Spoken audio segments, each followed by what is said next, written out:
The following is brought to you without commercial interruption by our patrons over at patreon.com. Join us at patreon.com/addressinggettysburg. And also Plowman Cider. Bring Adams County's delicious cider to your front door during your winter of lockdowns. Go to plowmancider.com and use promo code CIDERPOD for 15% off. And if your business ships, let Addressing Gettysburg help you get through the winter. Advertise with us by emailing advertise@addressinggettysburg.com. The team at Addressing Gettysburg wishes you a Merry Christmas and the happiest 2021 allowed by law. You're listening to Addressing Gettysburg.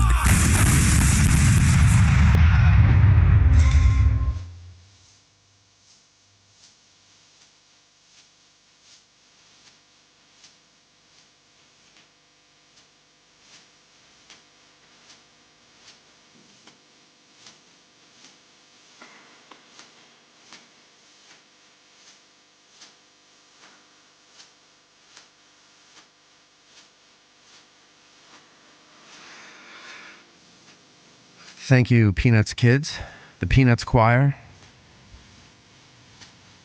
for singing us in on this very special Addressing Gettysburg. It is Christmas time. It's Christmas Eve, actually. You're sitting around with your fleece pajamas, your fluffy bunny feet, slippers,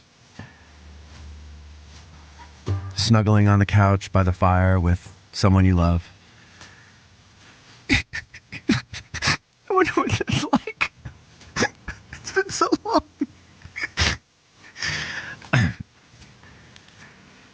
And your heart is warm, your hearth is warm, and your cockles are warm.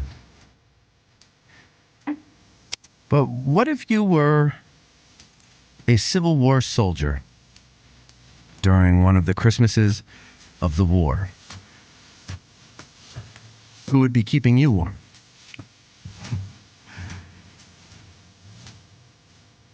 Where are your fluffy bunny slippers?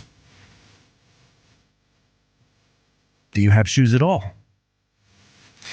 Well, our guest today on this Christmas Eve is a renowned historian. And he is also the co-host of the History Things podcast. His name is Matt Borders. Hello, Matt. Hello, Matt. How are you? I'm doing great. It's a pleasure to be back here on Addressing Gettysburg. It is a pleasure to have you. And may I say, Merry Christmas. Merry Christmas, Matt. Merry Christmas, Eric. I can't speak.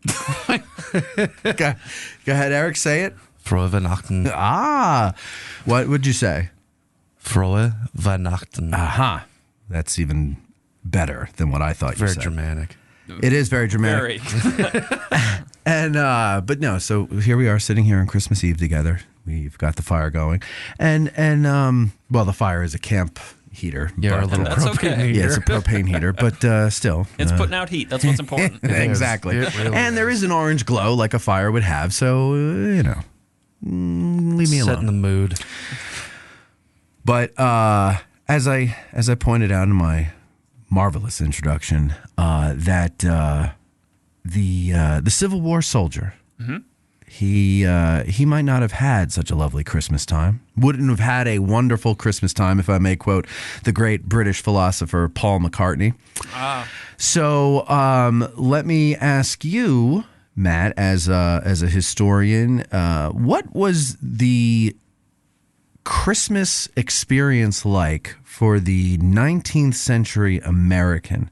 I guess what we should do first, Matt, is why don't you give us a background Sure. into, the backdrop, I should say, the backdrop of mid-19th century American Christmas traditions. And then what we'll do is we'll kind of zoom in to the soldiers in camp, in the field, in Civil War armies. That sounds and great. see what they did there. So go ahead, take it away. Matt Borders from the History Things podcast on this Christmas Eve special. Well, again, thanks, Matt. You're welcome. The background for Christmas in the United States in the 19th century, many of the traditions that we have today are already established or were being established at that time. As you guys are well aware, Christmas is a very scattered holiday. For much of early America, the colonial period, early America, and then into the 19th century. December 25th is not universally recognized as Christmas, and of course, even in the colonial period, we'll have a period of time where Christmas isn't allowed to be celebrated. Massachusetts Bay Colony, things like that. It's very Puritan, and There was a war on Christmas. that's probably the closest to an actual war on Christmas that there ever You're has kidding been. me. No. In the United States. Oh, yeah. Or on North American soil. I North should say. American soil, yeah. It was, remember, New England's settled by a lot of Puritans, Yeah. and they see Christmas as very frivolous and very papist, too Catholic for them. Too Catholic, those Very, Catholics. yep, Yeah. much too Catholic. And so The Puritans seem to just not like fun. Anything fun, right? Am I right about that? I'm sure there'd be some who would disagree with you, but it Okay. does seem that way. But what is the Puritan idea of fun? Do you know? I mean, I know you're not an have expert on no Puritanism, but like, what did they ever do for fun? Like roll one of those, what do they call them? Like those barrel rings down the the hoops? the hoops, yeah, the hoops down the street. Was that like the most fun they would have? Honestly, considering the work ethic of the colonial period and the Puritans and whatnot, that would probably be seen as a frivolous waste of time. Wow, God, what a boring life they must have led. Well, again, I'm certainly no expert on Puritans. I'm No, sure of there's course someone out there who is like, that's not true at all. Right, right. They loved fun. Right. Yes. But by the We would often throw leaves at each other. That's right. By the 19th century, though, many of those traditions of Christmas that we hold dear today are beginning to be established. In fact, we have George III's wife really to establish the Christmas tree. She'll begin doing that around 1800. The Christmas tree, it's Queen Charlotte. She's, of course, of German origin. I was going to say, is it a German thing? It is a very German thing. And the Okay. Germans have been doing Christmas trees since, according to one theory, going back almost to Martin Luther. There's one story saying he established the first Christmas tree. Of course, that's debatable, but by 1605 at least, southern Germany is doing Christmas trees in some facet. But by 1800, the Christmas tree has been established by the Crown in England, and they're using it very much for the children and for entertaining the children around the holidays. Because Like go climb a tree. not quite to that extent, but for little gifts, they'd hang little gifts on the trees, little fruits and nuts, things of that nature. The continued use of Christmas trees really gets going, though, in 1848, because we have the Illustrated London News does an image of Queen Victoria and Prince Albert and their children in front of a Christmas tree in the palace. And then it's all the rage. And then it's all the rage. And that's really is what going to cement Christmas for really the children as the focus of it. New Year's Day, interestingly enough, had been a major holiday for the kids and the renewing of the year and things of that nature before then. But when the royals get interested in Christmas and are really projecting their own love and interest in the holiday, that's when it really catches fire. So prior to that, what was Christmas? What was it? Like, how was it celebrated? Well, it because really- you said that they didn't even agree on December 25th. Correct. And it really depended on what religious tradition you were following. And that also really depended on how you celebrated it. It could be a day of, okay, we're going to have a big meal, we're going to sing some carols, or what eventually becomes carols, because most of the Christmas songs start off as religious songs, obviously. We don't have the more secular songs coming in, such as Jingle Bells, until the mid-19th century. And then, of course, the early 20th century, in the 20s and 30s, we get a lot of those. But it really varied from religious sect to religious sect and as to how it was celebrated and when it was celebrated. Some folks didn't do Christmas trees at all. Some folks did garlands. There was the again, there was whole aspects that didn't celebrate at all Christmas. And then with the varying dates, we don't solidify the date of December 25th in this country until 1870. That's when it's made a federal holiday by the Grant administration. And do you know why Grant did that? Why? Because he's trying to bring the country back together. Oh. The war helps establish Christmas as a major holiday in this country. And so to help bring the two major sections of the country back together, Grant makes it a federal holiday. Because why? During the war, there's a lot of pining for home, this attachment to family, attachment to the communities you grew up in. And so it was easier to solidify that date in a secular sense. Now, religiously speaking, of course, there's all sorts of debate on when the actual birth of Christ occurred and things like that. But for a secular, hey, this is going to be the day we're going to celebrate this in the U.S., it wasn't until the Grant administration. Did the major religions of the day, did they celebrate it on the 25th? Or, I mean, so basically, were people in American society celebrating on the 25th because that's what their churches were recognizing? Okay. Yeah. So he shook his head yes, ladies and gentlemen. Yeah. But we also have, you got to remember that the holidays were a much bigger deal back then too. The 12 days of Christmas thing. Yes, that's a thing. Real thing. That's a real thing. Sounds like a nightmare. But we have 31 days of Christmas now. Like in a lot of ways we do. I mean, it's actually we have more than that because it starts before Thanksgiving now. I was really pleased this year. I didn't really see anything about Christmas until at least after Halloween. Some years it's going off way before Halloween. Yeah, I started noticing Christmas stuff in the stores like about a week before Halloween. Heard my first Christmas song a week after Halloween. Yeah, I think I did too. And I pushed my first mall Santa down 2 days later because I can't. Today I went into Walmart. You're right. And they got the bell ringers out front. Mm-hmm. And I'm just like, how can you do that all day? Like your ears must be like ringing by the end, like no pun intended, ringing by the end of the day. And I don't carry cash, so like I couldn't put anything in it. And it just always makes me feel bad that you put it on the, by the exit is what I'm saying. Anyway, this has nothing to do with anything that we're talking about. So let's go on history now. Right. So yes, 12 Days of Christmas was a real thing. It was a real thing. Big thing. Did you have to get presents every day? Well, for the 12 Days of Christmas, it was. If it wasn't a full-blown presence, it would have been like little knickknacks or maybe going and visiting someone. Okay, so some kind of gesture or something.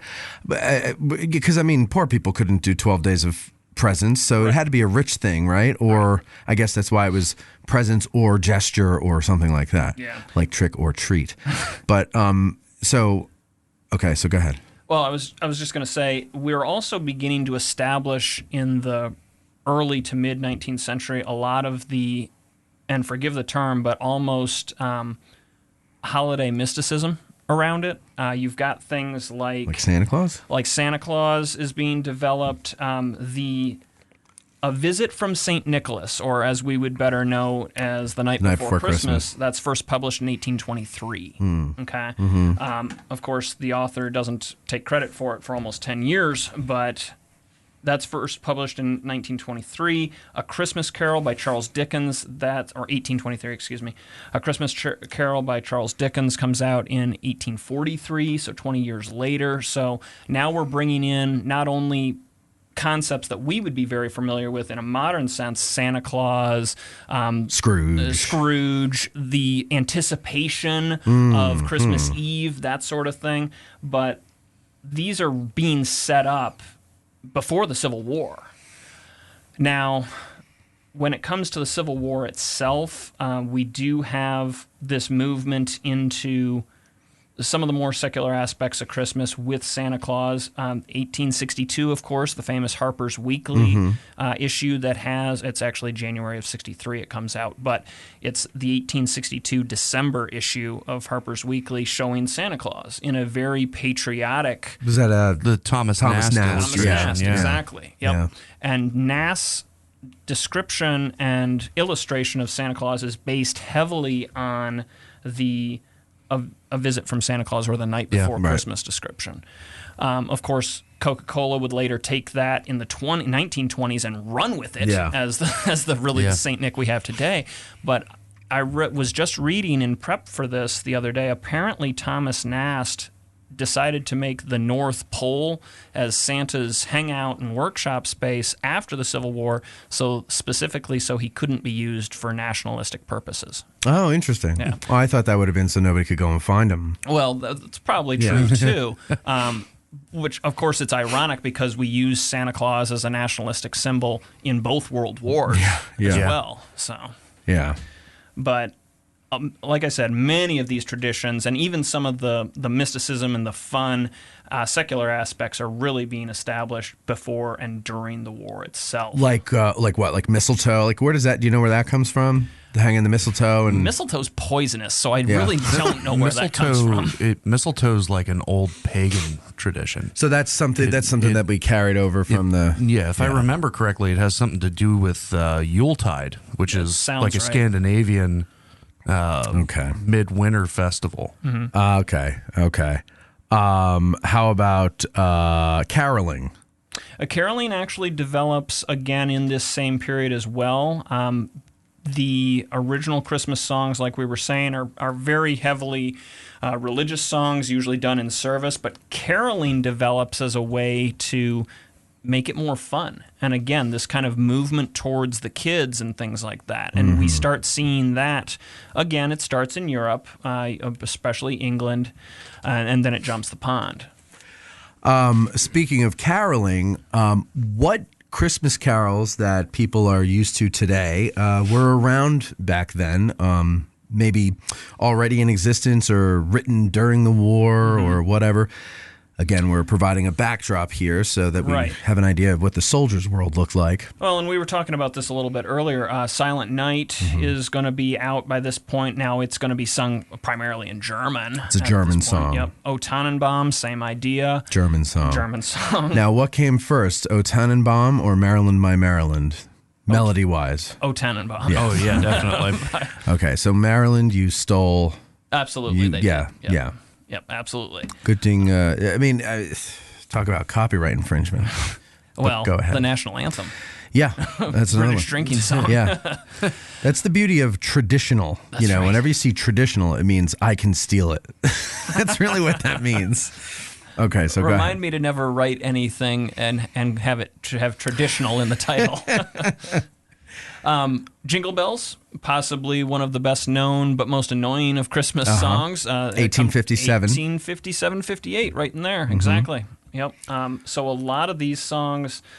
So it was like right before so these kids, I mean, that would have been like Mariah Carey's All I Want for Christmas Is You right. was to our generation. A few years before 9/11, a few years before the Civil War, they had Jingle Bells and they were rocking out every Christmas to that classic. Although we were talking before, that's not really a Christmas song. Right. You said it was more associated with Thanksgiving. From what I understand, it was written more as a winter-ish. Winter. But yes. And I said, no, it's more of a winter song. Right. Right. Yeah. Because you don't really, where do you get snow? Well, I guess up north you might get snow around Thanksgiving. Oh, sure, absolutely. God, sounds like a horrible place to live. God. Anyway. I'm from Michigan. There's oftentimes been snow on Thanksgiving. I've trick-or-treated in the snow. Really? Same. I'm from northwestern Pennsylvania. We used to have snow about half of the Halloweens. No, thank you. Absolutely. You just have to get your costume big enough you could wear a snowsuit underneath it. I'm so glad you mentioned that, Eric, because absolutely, my mom oftentimes made our Halloween costumes, and it was always prepping it to get the coat on underneath. No, where I was, we didn't have snow that early, thank God. But so back to the Christmas songs. Right. You were saying. Well, I was saying that, again, not most, but a good chunk of what we're familiar with, especially the religious Christmas songs, have already been established by the time of the Civil War. Now, when it comes to the war itself, usually the armies have gone into winter quarters by the time of Christmas, December 25th, but there is still a war going on. And I wanted to just run through some of the actual bits of fighting and operations that are going on during the war years. Go ahead. This information I pulled out of E.B. Long's Civil War Day by Day. It's a great resource for if you're looking for just quick info on dates. Dates, yeah. December 25th, 1861, there's a fight at Fort Frederick, Maryland. There's a skirmish between the 1st Maryland Infantry and Confederates of unknown unit across the way. They're shooting at each other across the Potomac. The bullets are barely even reaching across. Right. But in 1862, we've got fighting and skirmishing near Milliken's Bend, near Vicksburg. John Hunt Morgan has the Green Chapel or Christmas Raid of 62. There's skirmishing in Warrenton, Virginia. Oh, that's where my family is. And actually, on Christmas Day, 1862, Jeb Stuart's going to be prepping for his Dinwiddie Raid. Okay. He actually proposes it on Christmas Day, 62. Brentwood, Tennessee, Ripley, Mississippi, skirmishing in both those locations in 62. Federal gunboats in 1863 would be operating on the Stono River and get into a duel with some of the defenses along the Stono in South Carolina. There's an artillery duel off Charleston Harbor on Christmas Day as well in 63. There's fighting at Fort Brooke, Florida, way down south on 63. And, of course, fighting with American Indians out in California in 1863 on Christmas at Fort Gaston. Interesting. Yep. Now, the last Christmas of the war, we would actually have a major operation. We'll talk a little bit about that with some of the quotes I brought in today. Major operation on Christmas Day would be the first federal landings at Fort Fisher, North Carolina. Hood's Army of Tennessee is going to have multiple skirmishes as it's retreating back from its failed attempt at Nashville in 1864. And we would have fighting at Verona, Mississippi, Rocky Cliff Church, Georgia, or Rocky Creek Church, Georgia, and of course the ongoing siege of Petersburg by 1864. So, war does not stop for the baby Jesus, is what we're saying. Exactly. Okay. As sad as that is to say, it's definitely true. But I mean, it does for some units. It does. It's not everybody is fighting in all these places and all these times. Okay, we're still in this period of the campaigning season, or the idea of the campaigning season, where you would have your crops are in the ground come spring, so now we can go out and fight and stuff over the course of the summer. But by fall, we got to kind of start wrapping things up because there's crops to bring in and prep for the winter months and all that sort of thing. And then you realize you trampled a lot of those crops in all their fighting. Right, or you ate them when they were half developed and stuff of that nature. Green Corn, Green Apples campaign of 62. But there is a lot of this concept that's still in the armies. You hear about the soldiers writing come October, November, okay, we're slowing down, there's talk of going into winter quarters, that sort of thing. And at the beginning of the war, 61, we do see them hunker down fairly early on, at least here in the Eastern Theater. 62, of course, we're going to have fighting into December with the Fredericksburg campaign. We have fighting at Prairie Grove in December, early December out in the Western Theater as well in 62. So as the war progresses, this winter season or this period of little to no movement and action by the armies becomes smaller and smaller. Okay. We do have some good examples of it, though, even into 63, 64, where the armies are hunkering down and really not doing much. But you've still got to send out patrols, put out pickets. You're still drilling. Actually, one of the more interesting things I was reading about is just to keep the troops sane during the winter months. They would give them stuff to do, be it fatigue duty, be it patrols, that sort of thing, and drilling a lot of times just to keep these guys sharp and on the ball. But it also gave them something to do. Otherwise, the troops are just going nuts. Yeah. They're bored. Sure. I learned that during the lockdown. I think we all learned that. Yeah, it's like this is just bad for my mental health. Right. So you had to get out and do something. Then I went out and there was nothing to do because everything was closed. At least you could walk around. Yeah, well, that's what I did. At least I had the battlefield, so I went walking around the battlefield every day, and but not everybody has the battlefield, right? So that's sucks for them. But okay, so they keep them busy. When they do have time for Christmas, there's that scene in Glory where it's Christmas and Shaw is Merry walking. Christmas, Thomas. That's right, Robert. I want to say Merry Christmas, Robert. Merry Christmas, Thomas. Yeah, that scene. Looks kind of sad and lonely, but meanwhile, the officers, the higher ups and everything, they're back in this whatever looks like a warehouse or whatever. They got tables and food and everything like that. They're sitting down talking. So, is that a good depiction of the difference between the common soldier and the officers and To be perfectly honest, as kind of silly as that scene is with Shaw and everything and Merry Christmas, that was a pretty good depiction on the difference between the enlisted men and the officers. There's a lot more freedom in the officer corps to get together for a little drunken dinner, get passes. Let me see here. I've got a good quote from 62 actually talking about passes. This comes from actually one of my favorite officers in the Army of the Potomac, Rufus Dawes. He's writing on December 25th, 1862, "I've just returned from Washington City, where I enjoyed a pleasant visit. I brought out today the canned peaches you sent me." He's writing home.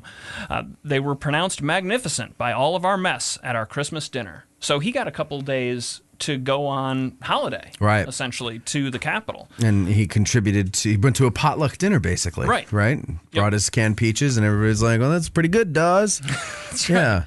Okay. So what would the soldiers, though? Let's start with them, unless you have something more that you want to add before we get to the soldiers. No, that's fine. Okay. So they're there in their tents, somebody asked about Fredericksburg, I think, here.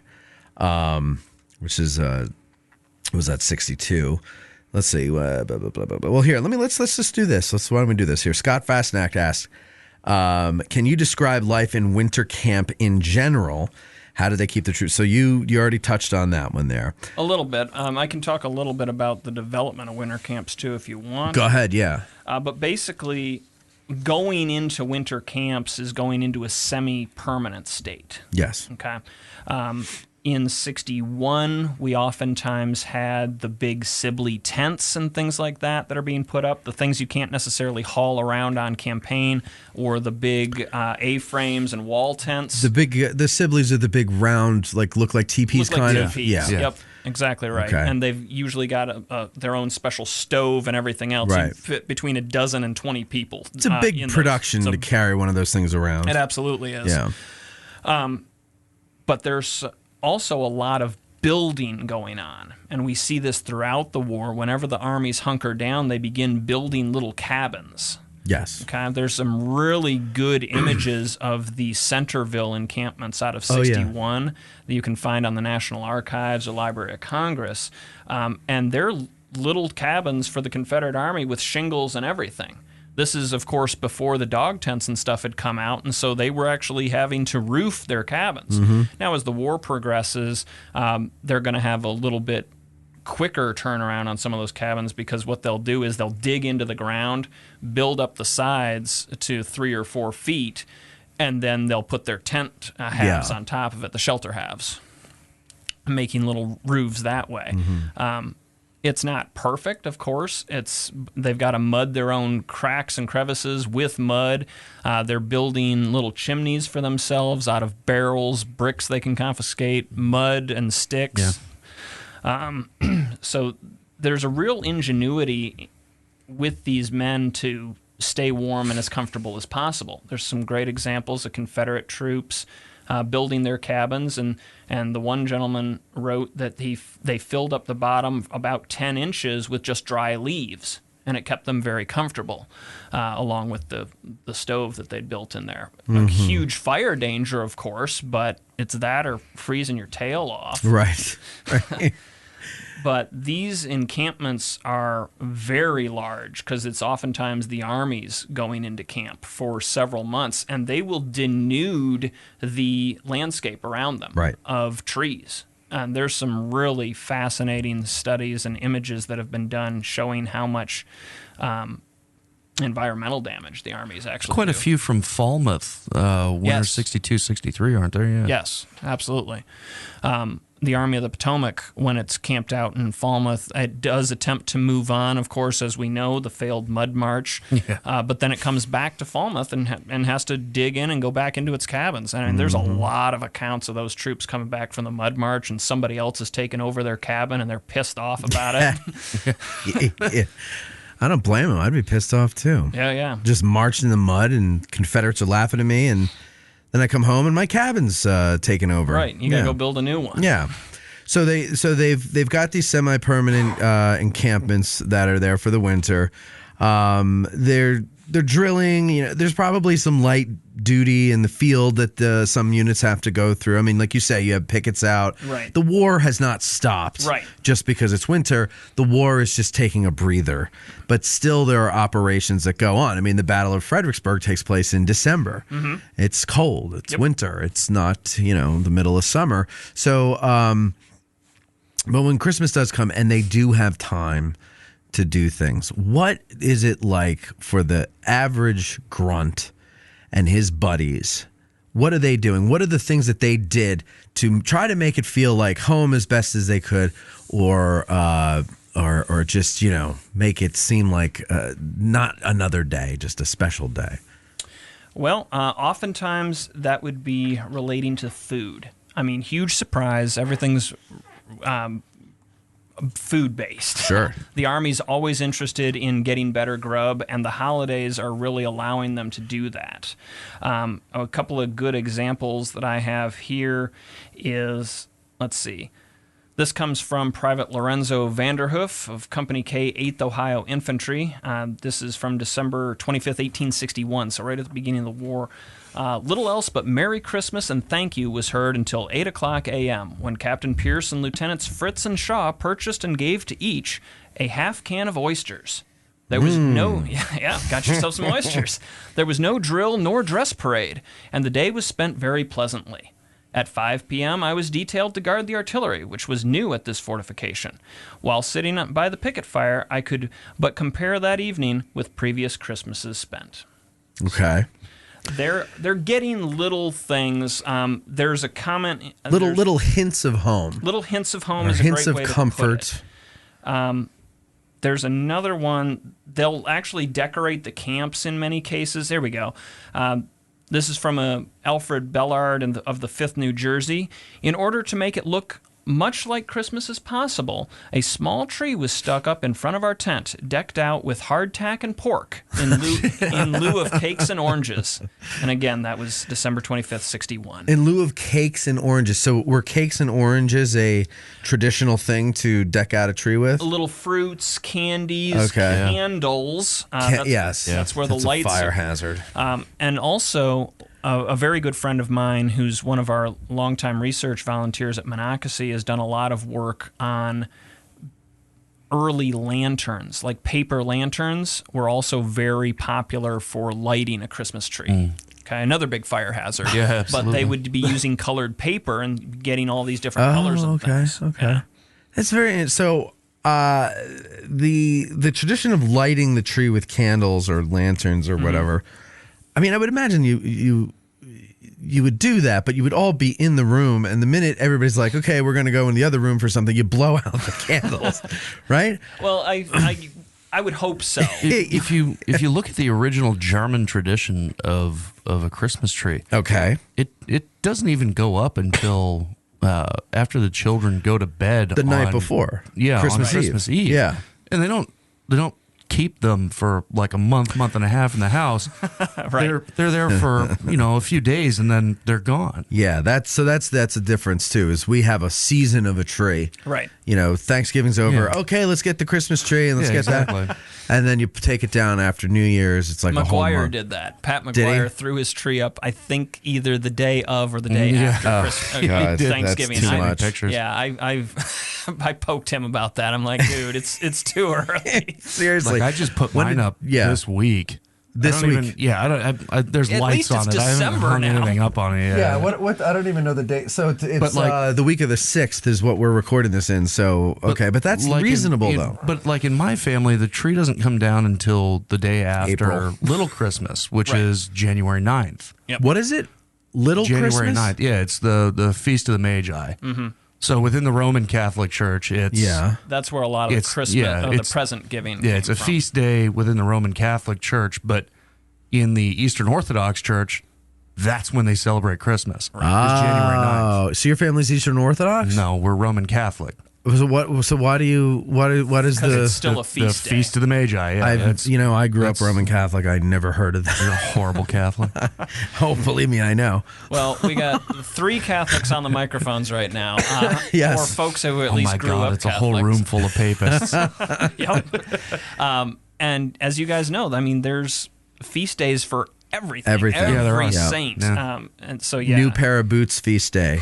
That's We my used favorite. to have this thing, and this is an old German tradition too, called Belsnickel. You ever heard of that? I've heard of Belsnickel. Belsnickel, yeah. Yeah, so on December 5th, the night of December 5th, you put your boots out, or your shoes, right? And Belsnickel comes in the middle of the night, and he fills your shoes up with, like, candy and toys and stuff. Feels like I'm talking to Dwight Schrute, but go ahead.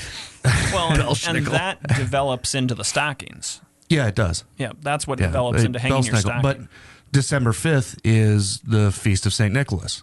Right. So that's when, like, traditionally in German culture, which heavily influences Christmas as we know it, Right, right. that's where St. Nicholas comes, is the night of December 5th. It's not December 25th. Okay. The Christkindle comes on The who? The Christkin? Christkindle. Chris Kindle. Oh, okay. The Christ child Right. comes on the evening of December 24th, morning of December 25th. Right. So they're two separate concepts in That the were all old smushed traditional, together. the Yeah. old traditional German way of doing it. Okay. Interesting. It is interesting to see how because you hear people today say war on Christmas, and you could argue whether there is or there isn't, but the thing is, well, what's the war on? Like, what exactly is the war on? Because what is Christmas? Right. Because what we think of Christmas is not the Christmas of even 100 years ago, let alone 150, let alone 2,000 years ago. Right.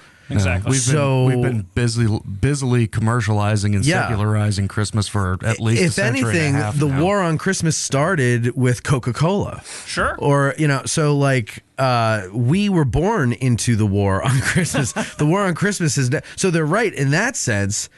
But it's not a new thing. No. It's a thing that's been going on ever since somebody decided, hey, we can make a lot of money off of this. I mean, Thanksgiving, for example, FDR changed it to the Tried 4th. to, yeah.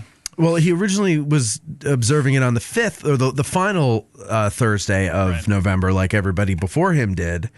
But then I think it was, what's his face from Macy's, got in his ear and he was like, listen, if you do it on the 4th, that gives us an extra week of Christmas shopping. Yeah. And that'll really help us out, and we'll do a stupid parade and everything. And so then he pushed, and then it became a federal holiday on the 4th Thursday of the month. But traditionally it was the last. So whether that's the 4th or the 5th, it's the last Thursday. But then he had it, ensconced, all so that we could shop. Oh, yeah. Commercialism. It's terrible. Absolutely terrible. But anyway, go ahead, Matt. What else have we got now? So now, where was it? You read something about The guys the put a oysters and the Christmas tree in front trees. of their That's tent, right. They yeah. put the tree in front of their tent. So go ahead. What else would they do? Would they be allowed to I don't know, have a little dance or something? Absolutely. Now, with these armies hunkering down, we also see the reestablishment in some cases of the various glee clubs or singing groups, prayer circles, little acting companies that would develop out of these regiments and brigades. What's important about the Christmas holiday for the armies, too, is that there's more freedom of movement within the army. Okay. If you're not on duty, you're probably not having drill and stuff that day. And so you could go and wander around. And a lot of these guys comment on their freedom of movement. They could go see their buddies in such and such regiment, or hey, there's a regiment from the town down the road back home. Let's go see if anybody knows anybody. Yeah, okay. But you do have a lot of the glee clubs and the singing and stuff going on as well amongst these camps. And again, especially in winter quarters, because they had more time to do it. Yeah. Interesting. What else, Matt? What else you got? Well, I've got actually a lot of material about, or just different quotes, North and South, through the war years. And we were talking about a little bit earlier. It's interesting. At the beginning of the war, it's very much pining for home. So 61, 62, we have a lot of quotes and letters and things kind of pining for home, for Christmases past, for thinking about how the holiday there around the campfire or in the cabin compares with how it was with family and friends and everybody on the home front. Right. By 63, 64, a lot less recognition in many cases of the holiday. These guys are in it for the long haul. They've seen friends die. They're not feeling very festive in many cases. Now, that's not always true, Right, of course. right. But we have I was finding a lot less quotes specifically relating to the holidays by 63. Were you seeing any quotes relating to them in a negative way or explaining, I don't really care about Christmas, nothing matters anymore, this war is so terrible, like... Not usually to that extent, but I did find an interesting one from one of my favorite division commanders, actually, Brigadier General Alpheus Williams. In 61, he's writing to his daughter, Minnie, in December 61, and says, I have reached that age when Merry Christmas has no cheerful sound, but it is rather full of sad remembrances of the many, many dear ones who used to enjoy the festive days with me, but are here no more. Right. But it gives me pleasure to see you merry and cheerful, and I must cordially wish you a Merry Christmas and a Happy New Year. So, what a Christmas card to get from your dad. It's like nothing means anything anymore. But hey, at least it works for you. Jeez. Well, I think it's a very parental way of looking at things. It's not about me anymore. It's about you and your sister. Yeah. Because I'm listening to that, and I kind of feel the same way. I'm past the age where it means anything to me, and it's not because the dear ones are no longer with me. I mean, a good chunk of them aren't, but that's been like that since I was a teenager. But it's now that we know that Matt is the resident Scrooge. Yes. But it wasn't an overnight thing. It took me about 20 years to get that way. Go ahead. Oh, you were talking about kind of sad feelings and things like that. This actually, a little closer to that mic, if you don't mind, Maddie, please. Sorry. Thank you. That's okay. It's okay. Sorry, it's all right. checking out my Don't worry. notes here and drifting away. Sure. This actually is one of my Confederate quotes out of 1862, again, Christmas Day, from Corporal Tally N. Simpson of the 3rd South Carolina. This is Christmas Day. The sun shines feebly through a thin cloud. The air is mild and pleasant, and a gentle breeze is making music through the leaves of the lofty pines that stand near our bivouac. All is quiet and still, and that very stillness recalls some sad and painful thoughts. Papers were exchanged, and several other men bought... At this point, he's talking about a party of federal troops that has crossed over. They are going to exchange papers, and then several of our men bought pipes, gloves, etc. from the privates who had rowed the boat across. They had plenty of liquor and laughed, drank, and conversed with our men as if they had been friends from boyhood. So a little humanity amidst the war, but he's not describing that he is laughing and drinking and making merry. He sounds very depressed, honestly, in this particular quote. So you talk about that, Matt. I know during the First World War in 1914, there's a Christmas truce. Is there anything like that during the Civil War? There is. I believe there was even a question about it. There is, actually. Let me get to that question here. Blah, blah, blah, blah, blah, blah, blah. Here we go. Chaplain Cox asked the question. He says, as far as the Christmas question is concerned, I'm sure somebody has already asked about the Christmas truce on the Rappahannock in Fredericksburg, 1862. Was it really called a truce? Or, I'm sorry. Was it really a called truce where soldiers on picket duty exchanged tobacco and coffee? What's the source of the story? And did they really go into the river to do this? So we're mixing a little bit of reality and gods and generals. I was just going to say, it sounds like gods in general. Right. And that sort of exchange did occur. This particular instance, and what I believe the folks who developed the film Gods and Generals were basing it off of, is actually an account written by Reverend John R. Paxton, who wrote about this event in the, let me see, the year... Come on now. There it is. It's called The Christmas Number out of Harper's Weekly, 1886. So this is 20-plus years after the war at this point. Mm-hmm. This reverend is now writing about an instance that he saw on the Rappahannock. He calls this Christmas on the Rappahannock, and he describes how the pickets of both armies right along the river start calling out to one another. And once they've established a communication, that's when they start asking, hey, do you have anything to trade? Now, instead of wandering out into the midst of the river, because it was freaking cold and much deeper than it showed in the movie, the Reverend here actually described how they had little boats. Oh, yeah. Yep. They had little boats, or basically rafts, hidden along the embankment, and they would use a handkerchief as a sail and push these things out into the river. Yeah. And they would float across, and he describes how the Confederates, or the Rebs, of course, as he refers to them, would scramble over each other and push each other out of the way to try to be the first one to get to the boats. And then they would put their tobacco and things back on the boat and push it back across. And there would be a similar reaction on the Federal side. Right. Yeah. So it did happen. Much like the 1914 truce on the Western Front, it was not official. This was very much the men on the ground deciding, hey, we're not going to shoot at each other. Yeah. And let's try to make things at least a little bit more pleasant in this frozen hell that we're in. Yeah.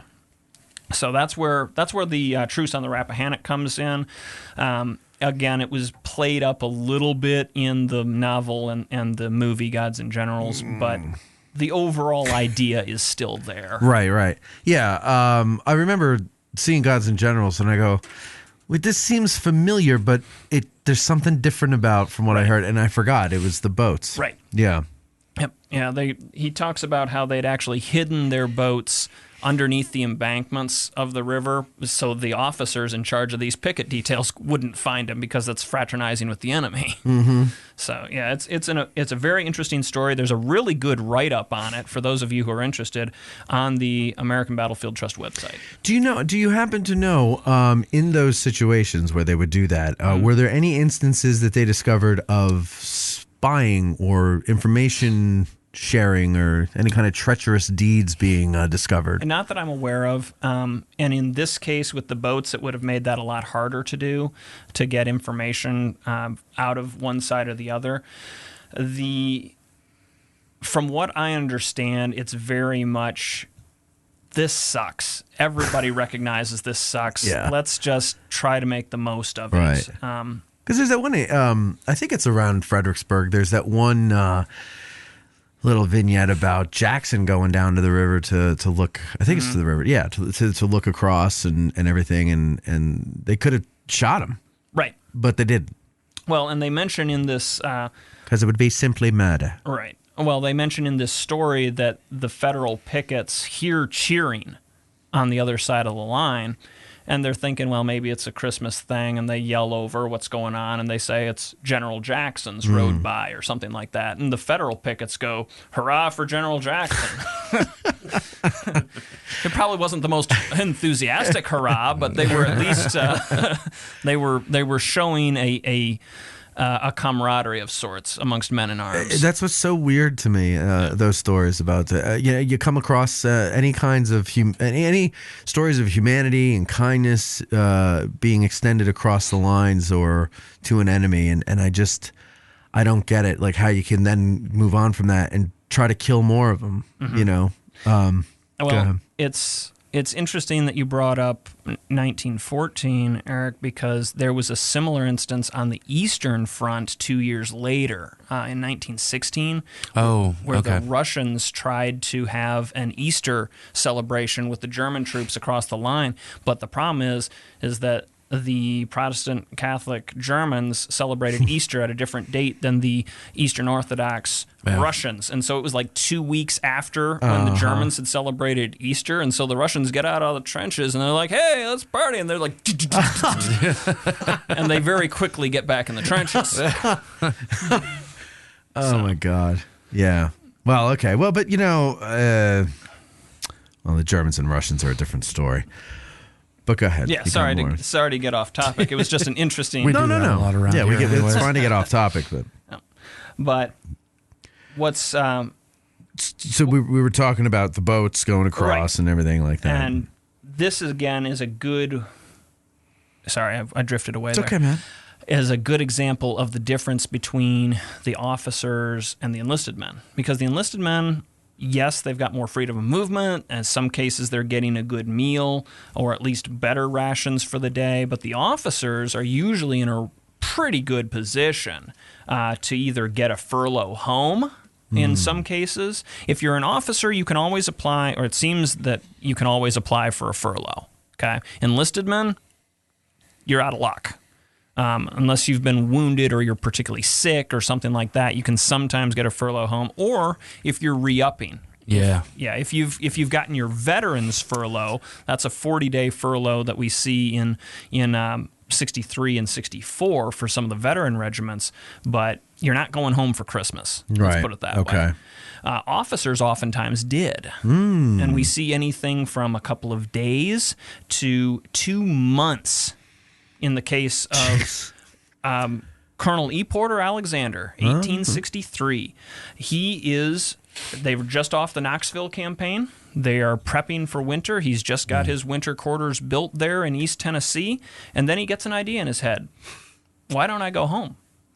So he goes and visits Longstreet, and he wrote in Fighting for the Confederacy, Longstreet was as good and kind and considerate to me as if he were my father.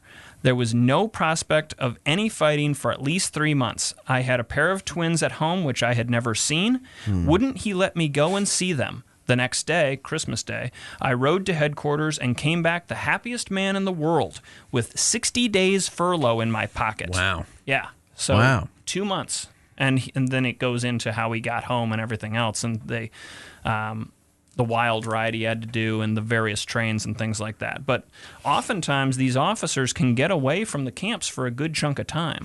Now, did you come across any examples of resentment from the enlisted men to the officers for that? Not so much the officers, but a lot of resentment between the armies.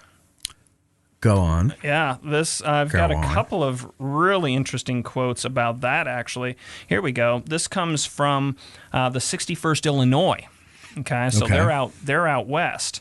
This is Sergeant Leander Stillwell, Company D, 61st Illinois, on December 25th, 1862. To make matters worse, just the day before, in an old camp, I found some tattered fragments of a New York Illustrated newspaper with a whole lot of pictures from about Thanksgiving Day in the Army of the Potomac. They were shown as sitting around piles of roasted turkeys, pumpkin pies, pound cake, and goodness knows what else. And I took it for granted that they would have the same kind of fodder today. You see, the men in that army, by the means of their railroad, are only a few hours from home, and Old Forest is not in their neighborhood. So it is an easy thing for them to have good times. And here we were, away down in Tennessee, in the mud and the cold, no tents, no quarter rations, and picking scraps of hardtack out of the mud and eating them. Ugh. It was enough to make a preacher swear. I love his book. Yeah. That's a phenomenal book. Yes, it is. So he mentions the fair that he's seeing them eat. Now, was that idealized for the public at home? Okay. It absolutely So they weren't was. really eating that way. Now, what were they eating, They though? were eating better, obviously, than the Western armies. Yeah. And when it comes to eating things and the holidays, what all the troops are looking for is a box from home. Yes. The goodies sent from home. And there's a lot of guys who write about that in 61 and 62 especially. Let me see here. I just want to pull... At 9 o'clock, this is from Private Charles H. Doak, Company E of the 6th Maine Infantry. It says, the day before Christmas, we had to clean up things and spent the evening in merriment. At 9 o'clock, we went to bed and had a pleasant nap till morning when we were told to turn out for roll call. It was a wish of Merry Christmas all over the regiment, and then after that came breakfast. What do you suppose it was that we had? Well, I will tell you, it was baked beans, hot biscuit, and coffee. Then we had a turkey for dinner. It was a nice baked beef and potatoes. Then for supper, we had fried donuts and hot tea. We had the day to ourselves to go anywhere we wanted and to... How does he phrase that? Oh, and wanted to, but that was past, and now comes New Year's, and there was considerable excitement in getting ready for the day for that. So that sounds like a pretty good meal, right? I mean, that's basically... Well, some people have that now, to this day. Like, that's what people eat. Turkey and... What's baked beef? I think it's just like a It's like roast? roast beef, Like a yeah. roast beef, okay. Yeah, I think it's just another way to prepare beef. All right. This is particularly interesting when it comes to talking about the boxes and goodies from home. This comes from another Maine soldier, Private John Haley of the 17th Maine Infantry. It is rumored that there are sundry boxes and mysterious parcels over at Stoneman Station directed to us. We retire to sleep with feelings akin to those of children expecting Santa Claus. So that was on Christmas Eve of 1862. The next morning, he has to go out on patrol, and he comes back later that day, and he finds that there's no box in his tent.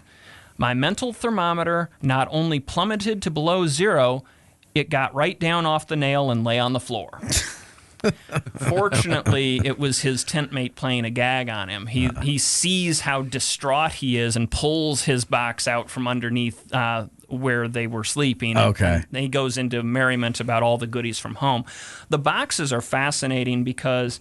Yeah, what did they get in the boxes? Anything and everything. All kinds of stuff. Yeah, So- sometimes they would request things. Oftentimes, it's just anything they can pack into these boxes. And one of these quotes I've has seen a description of it. Yeah, I've seen accounts where guys are getting like a whole roasted chicken, Or a like turkey. a whole fried chicken in a box from home. I mean, that sounds like I wouldn't trust that. But the express companies weren't taking that long to get stuff to. Yeah, but the how front. long can a chicken... I have no idea. I've never tried to do. I've never tried unless to they mail weren't that myself far a from fried home. chicken before, but I mean, maybe they were close enough to home. the and Army they- of the Potomac's not that far Yeah. from home. Well, generally if you're speaking. really, Generally if speaking, you're right. really drying that sucker out, too, it's going to last. Well, I guess, yeah, but... It was like hams, preserves, biscuits, socks, all kinds of stuff. Yeah. Yeah, like care packages, anything like they Right. get today. Yeah, That's absolutely. exactly right. Yeah. And they're stuffing every cranny of those boxes to get them there. In fact, a good example of what can go wrong by doing that actually comes from somebody we all know pretty well, Major Henry Kai Douglas. He wrote about this after he's been captured in his book, I Rode with Stonewall. My box contained more cause for merriment and speculation as to its contents than satisfaction. It had received rough treatment on its way, and a bottle of catsup, he does say it as catsup, catsup. had broken, and its contents very generally distributed through the box. Oh, gross. Bummer. Mince pie, mince pie and fruitcake saturated with tomato ketchup was about as palatable as embalmed beef. Then, too, a friend had sent me a bottle of old brandy. On Christmas morning, I quietly called several comrades up to my bunk to taste the precious fluid of Disappointment. The bottle had been opened outside and the brandy taken and replaced with water. Adroitly recorded and sent in. See, they didn't have those safety seals like we do today. And he's not happy about it. I hope the Yankee who played that practical joke lived to repent it and was shot before the war ended. Jeez. So, the officers, they're going to eat a little bit better when they can, have their little parties and stuff. Right. How about the average soldier, though? Like, if they're not getting care packages, is there anything that the regiment, let's say, or the Army somehow is providing to them that's a little bit above and beyond hardtack and salt pork and stuff? Well, as you might have figured out as the war progresses, no. But early on, there was that attempt. We had that quote about them getting some oysters, canned oysters. Let's see here. Alcohol is a big thing, too. Now, there's not a whiskey ration in the military anymore by the time of the American Civil War, but apparently the rules about alcohol are greatly relaxed for the holidays. Okay. Captain Nathaniel Dawson of the 4th Alabama Infantry wrote this in 1961. I wish I could be with you at Christmas, the festive season, where age is rejuvenated and lives again in the merry carol of youth. He wrote that on December 22nd. On Christmas Day, though, he wrote, bad whiskey is abundant and the pleasure and sorrow drowned in large proportions. Oh. So, what about... I just lost my question there. Go ahead. You got more? I do. This actually comes from a Captain John Shropshire in the 5th Texas Cavalry. He's actually down in Texas when he writes this in 61. Christmas Day, 1861, will be remembered a long time by this regiment. Would have gladly been at home. I thought of you many times and hoped that you were enjoying a good time. The eggnog and good things you had to eat, I sincerely hope you had the good appetite to enjoy. I could have enjoyed dinner with you amazingly. I cannot say how much glory we will gain, but I can say we will have done as much hard work as any other soldier in the Confederate service. So he's not even writing much about the food. He's pining for that for the food. Yeah. How about he sadly will not survive more than 4 months. He's killed at Glorietta Pass. So he won't make it at the next Christmas. No, he's dead by the end of March of 62. What about gift giving? Are they giving any gifts to each other, or is that just something that's done back at home? And it's more of a back at home. They're receiving. They're receiving, right? In regards to the boxes. But they're not giving gifts to each other like, here's a little doll I whittled for you. I'm sure there was some of that. Things like I'm not that. Really seeing a lot of that in the actual quotes. Not as a tradition, at least. It's not like a established Army tradition right, or anything like that. Right, it's not established Army tradition. What's interesting, getting away from the research I did on this and more for my writing, CDVs, getting your image taken, those are often given as gifts. So when you see them... Sent back home, you mean, or to each other in the Army? Both. Interesting. Yep. So why would you need to give it to somebody that you're seeing all the time? Ron Palm actually talked about that. A couple of officers who had like 150 copies of that's right. CDVs. Yeah, they would just hand them out to each and they other. were giving them to everybody in the company. Yep. Well, I mean, why do you give your senior picture to your friends? I don't. 25 years ago. Why do I? Why? Good point. I didn't back then either. Okay, well, but a lot of people do. I know. Understand what's going on. Yeah, your school photo. It doesn't. Yeah. Handing them out to your friends and stuff. It was the same thing here. These are the guys that they're your family in the field. You want them to remember you.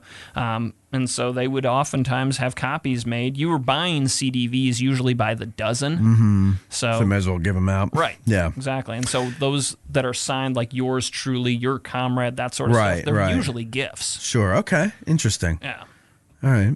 I did find that quote I wanted to mention, though, about the actual boxes themselves that are coming from home.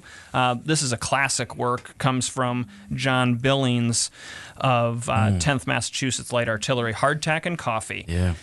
If there was a red letter day to be found anywhere in Army life of a soldier, it occurred when he was the recipient of a box sent to him by a dear one and friends he left to enter the service. The boxes sent were usually of good size, often either a shoe case or a common soap box, and were rarely, if ever, less than a peck in capacity. So they're holding a good bit of stuff. A peck. A peck.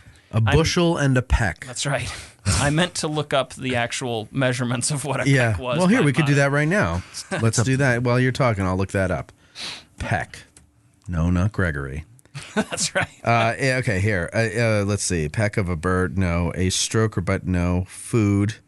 He wants a little more peck, no. Keep going. Keep going there, Matt. I'll find it here. Let's see. Blah, blah, blah, blah, blah. Food. Person eats food. Tireless. It's just criticize or nag type. What? A peck is like... Oh, here. Measures of... a measure of capacity for dry goods equal to a quarter of a bushel. Okay. There you go. So it's 8 U.S. quarts, or which equals 8.81 liters, or 2 imperial gallons equaling 9.092 liters. Yeah, so if you can visualize a basket about a foot in diameter and about a foot tall, Yeah, there you go. that's about a peck. Okay. Yeah. That's a nice amount of stuff to get. Yeah.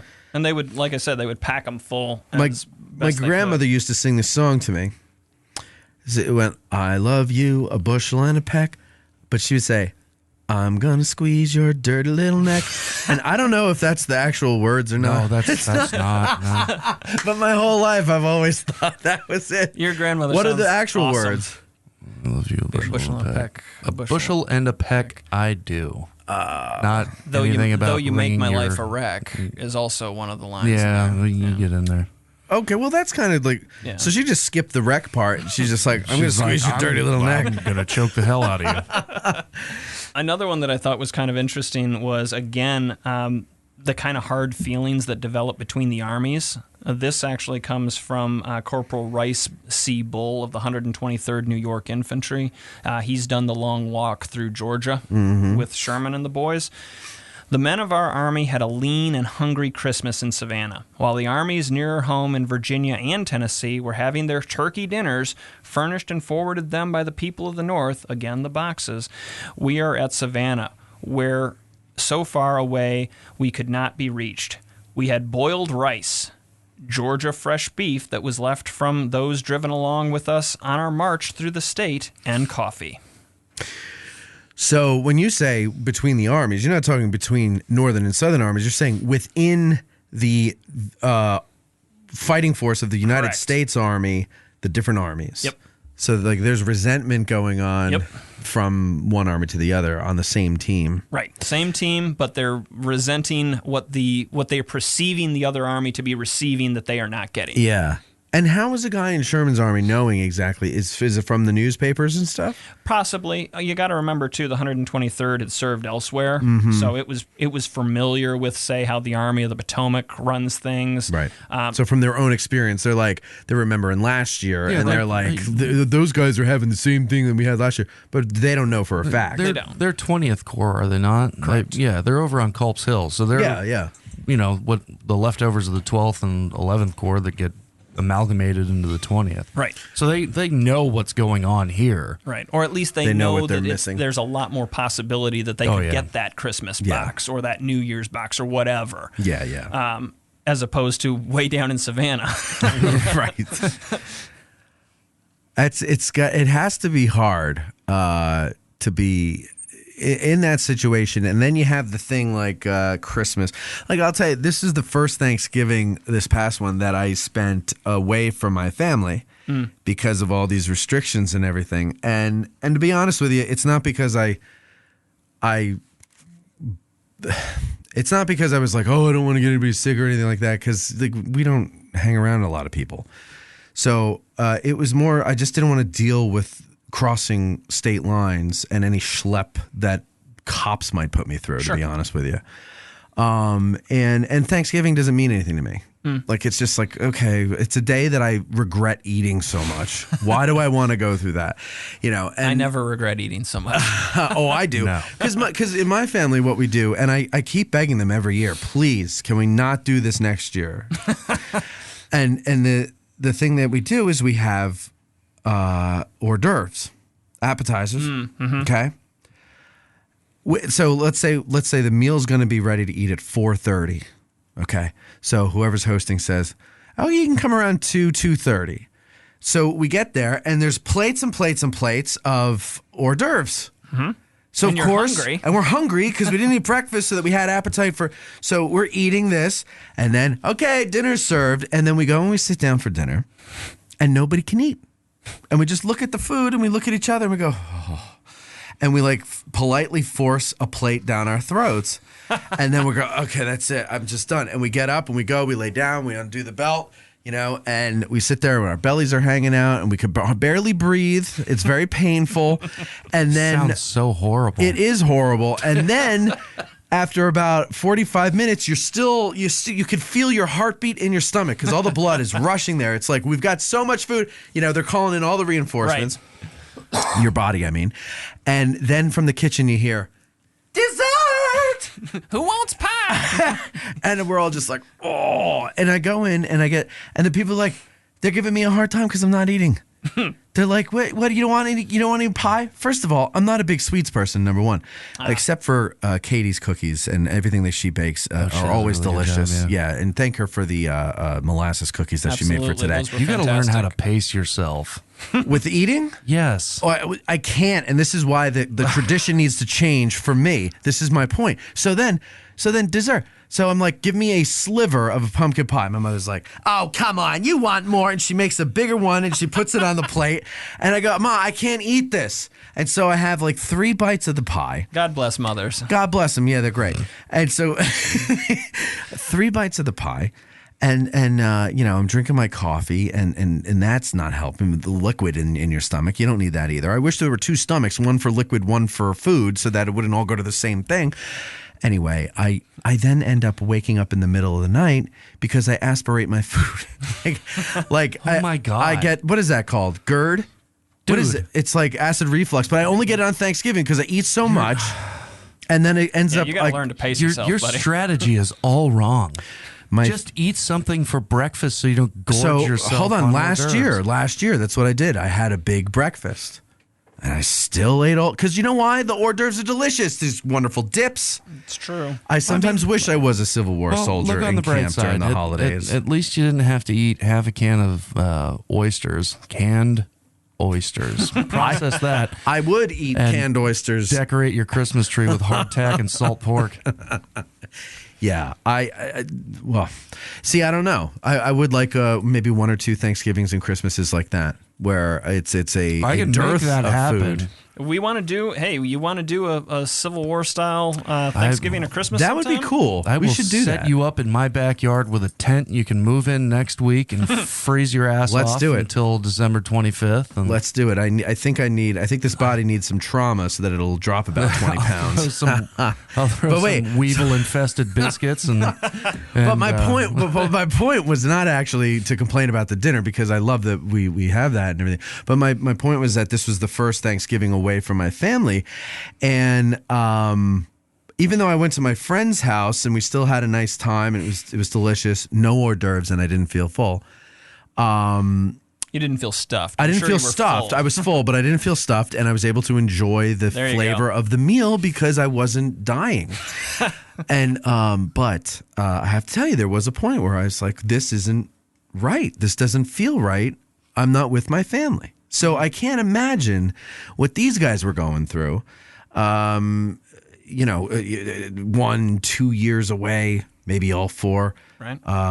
At these holidays, and it might even be a bit of a defense mechanism to just not give a crap about the Christmas holiday by the 3rd season or by the 3rd Christmas of the war, because it's just like, why, I mean, I don't know, like it's so. I mean, I feel bad for them. It's less disappointing if you just ignore that it exists. Exactly. Right. Exactly. And that makes a lot of sense. There is a lot of, even by late war, though, we're still having a lot of pining for home and things of that nature, in the sense of especially these young officers that have now worked their way up through the ranks. They didn't have the privilege of furloughs before, but hey, now I'm a lieutenant. Now I'm first lieutenant. I might even be a captain. maybe I can make something happen here. And First Lieutenant Henry Matro of the 6th Wisconsin Infantry talks about that in November of 64. He's already thinking about that Christmas furlough. I don't know whether it will be possible for me to get a furlough this winter. Whenever they commence granting furloughs, I shall apply for one. For I am anxious to have a good visit with you once more, as you are to see me.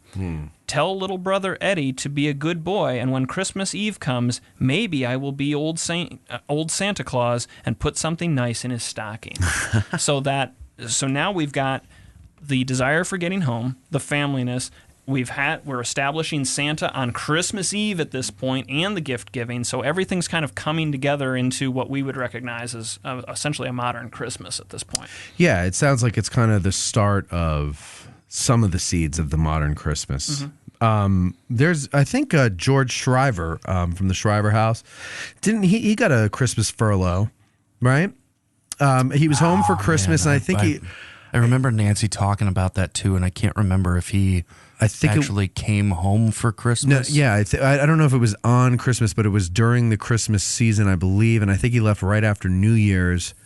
Yeah, and that then sounds about right. Was later captured and died in a prison camp. Right. I think it was Andersonville, right? Yeah, he died in Andersonville. I think so. Lordy. Did he die in Andersonville, or did he get sick in Andersonville and then die? No, he died in Andersonville. He did not return home. Yeah.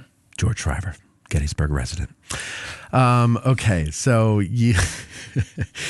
so they do that. Now, okay. Is there anything on the home front? Anything going on? Like, remember during World War II, you know, there was rationing and all this stuff. Everything was for the war effort, right? Right. The whole country was behind it. Anything like that during the Christmas season? Any kind of, any drive? You know how we do drives now, like care packages for the soldiers and stuff? Right. There absolutely were drives. You also have various state commissions. You guys are familiar with the Sanitary Commission, the Christian Commission, things like that. Yeah. Well, the individual states also had commissions. Now, a lot of those would eventually be merged into what's known as the Greater Sanitary Commission, but particularly in the early part of the war, the first several years of the war, you would have the commission from the state of Michigan or Pennsylvania or New York coming down to the Army to give out treats and supplies and good cheer to the troops from their state. Okay. You would have drives at home. There's a couple of examples of Lincoln actually participating in some of these drives for the soldiers, whether it be for raising money for a soldier's home or hospital facility, that sort of thing. They would donate things to this and people would bid on them, or a silent auction sort of thing. Or you would have dances and everybody would put in a little bit of money or what have you that would be utilized to help aid the soldiers. Do we have things like the soldiers' homes and all those charitable things that you're talking about? Did they start in the Civil War, or did we have them beforehand for soldiers? Because for the most part, they start at the end and immediately after the American Civil War. Okay. There is some taking care of veterans from, say, the Mexican War and the War of 1812, but that's mostly done at home by your relatives. There's not, say, a state-funded soldier's home.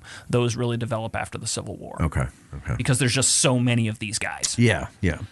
Okay, so back to what you were saying then. So I took you off. So you got the drives. You got Lincoln helping with drives for things like soldiers' homes and stuff like that. Right. So there is that type of thing going on where Christmas is... It's a big deal still, or not still, but at that time it is a big deal. Yes. And it's this separation from the home front that really forces Christmas into its, for lack of a better term, pinnacle holiday. Okay. It's the biggest holiday that the United States celebrates, honestly. Yeah. 4th of July is important. Nothing like Christmas. Nothing like Christmas. No. Not in the way that money is spent and families get together and things like that. 2 months of Christmas. Yeah, pretty much. Like, you don't have 2 months of 4th of July. In May, they're not like, hey, 4th of July's coming. They don't care about it like that. But Christmas, my God. So, yeah, but it's a big holiday. And it's the war that really propels it to that status. That's interesting. And that makes sense, though, because you have all these men that are away from home. So when they get back, they're really going to appreciate it. Yeah. You know, well, you would theoretically they're going to appreciate. Hopefully. Yeah. Okay. All right. So, what else? Anything? What do you want to conclude with there, man? Anything you got? We didn't. One of the things that I really focused on the armies. Yes. Okay, and we had a pretty broad spectrum. We had some guys from the Eastern Theater, the Western Theater, even some guys from the Gulf Coast and Texas and stuff like that. But one of the aspects that we weren't able to dive into really today, but is equally important, is, of course, the home front. Yeah. Well, go ahead. Get into that. Well, there's some wonderful diaries that exist of particularly the women at home writing about how difficult the holiday season is for a loved one being away, and how they're thinking of them and prepping the holiday season for who's ever left, especially if that loved one had children or maybe siblings. And so they're trying to keep up this merriment and joy of the season while being very, very hurting themselves because their loved one is gone. Okay, say a husband or something like that. Trying to keep up appearances of normalcy Exactly. back at home. Yep. Yeah. There's some great accounts coming out of Southern letters and diaries about families kind of gently telling their kids, well, Santa might be held up by federal pickets or held up by Confederate pickets because he's a Yankee. That sort of thing, because they're Blame running COVID. Yeah, blame COVID. Santa couldn't come because of COVID. They're running out of materials and things to give the kids or to do with the kids and stuff like that. Yeah. There's a whole aspect of the home front for slavery too, and how Christmas is utilized as a way to basically reestablish the connections between enslaved individuals and those who claim to own them, by basically saying, here's your day off, you guys party, here's a little extra food for you, aren't we so great, aren't we magnanimous to you, or Mag what? I screwed up the word. I was hoping you were going to miss that. I never miss that. I think magnanimous. Magnanimous. Thank you. Aren't we so nice to you? Look at us. Stick with that. Yeah. But it's oftentimes being utilized by slave owners as a way to reestablish their dominance over these folks by making them the quote unquote, or being seen as the quote-unquote good master, that sort of thing. So there's a whole nother aspect to Christmas, especially on the home front, on the southern side of things, that we're not really able to get too deep into tonight. But you mentioned, though, the slave aspect of it. Mm-hmm. I know I didn't ask you to get into that, but do you happen to know at least a little bit of what it was like for a slave? What was the tradition among slaves for celebrating Christmas? There actually is more freedom of movement on Christmas Day, and sometimes the days immediately around Christmas for them to go to, say, other plantations or other areas where their families was that the only time of the year that they would have that freedom? Not necessarily, but it is oftentimes the one that they can count on. Okay. There tends to be more food. It's a day of leisure. And again, they may be getting certain gifts or hand-me-downs from the big house. Mm-hmm. Now, that's not to say, of course, all slavery is the massive plantation and stuff like that. Right. There's lots of variation in that. But for the most part, I shouldn't say for the most part, but for the examples that I have been seeing, is that we have the master, if you will, kind of reasserting their dominance by the way of gift giving and giving them a little time off, or hey, you guys go and have a party today. We also see, what's interesting is some of the African traditions that may have survived with the enslaved coming out, be it in song or dance. And unfortunately, of course, as you guys know, sometimes the singing and dancing of the enslaved were utilized as a form of entertainment for the owners as well, or the perceived owners. But the traditions for these enslaved individuals and the traditions that they have been growing up with are mixing, they're blending, and so that's why we have a lot of diversity in how people celebrate the holiday today. It's not only the varied religious traditions, but also sometimes the cultural traditions as well. Yeah, it's interesting because it really is. I hear people say that America's not a melting pot. And I say maybe today you might be right because everybody we're a little more balkanized today. But I think if you look at the traditions we have today and then you go back like you're doing now and you can see, well, this comes from that and this comes from this and that comes from that.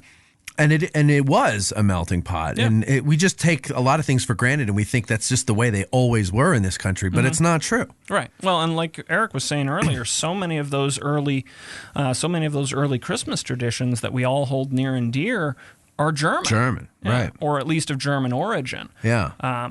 And there's a lot of that mixed in. There's a lot of Irish tradition that's mixed in. The drinking part, yeah.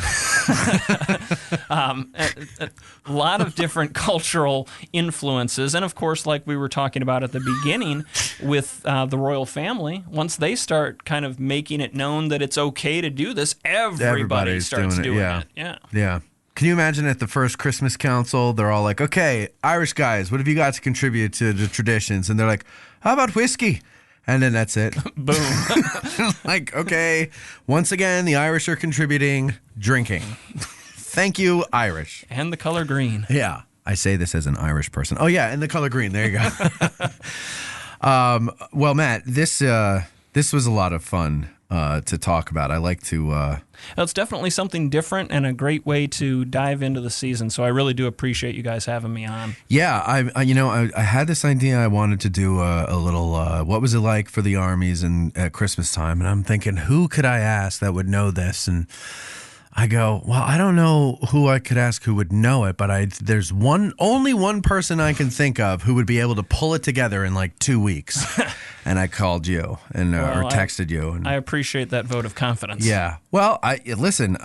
You are a resourceful young feller, and you are able to pull things together like this. And I feel that my assumption was correct.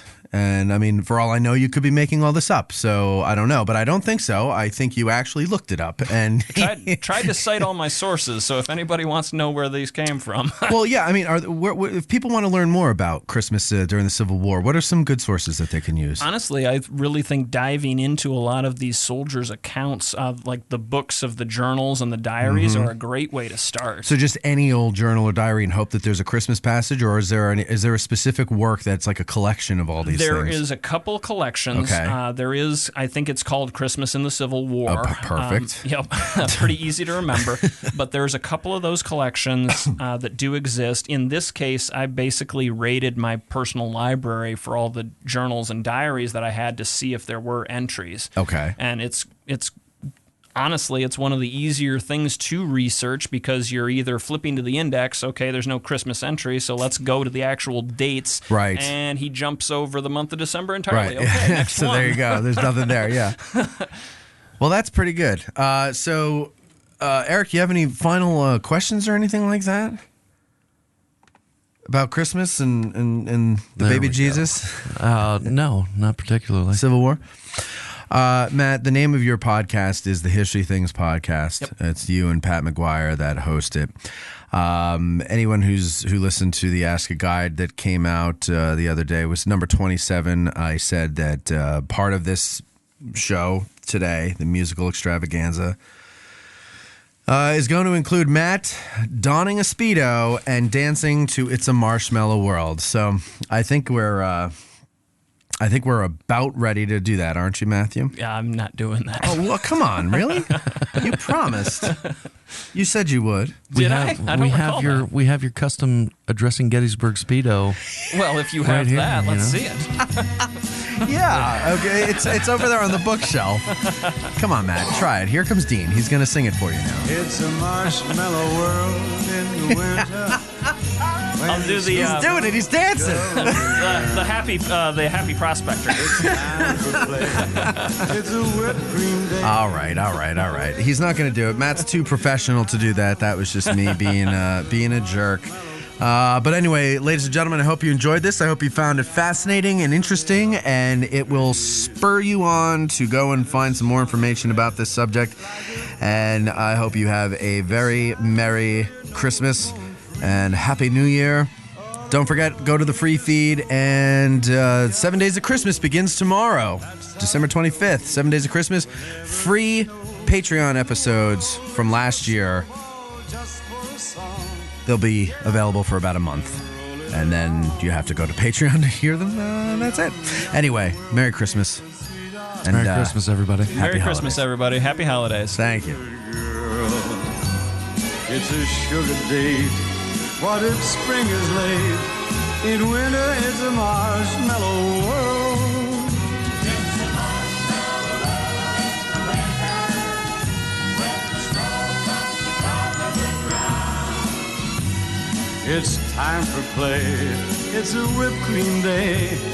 I'll wait for the whole year round.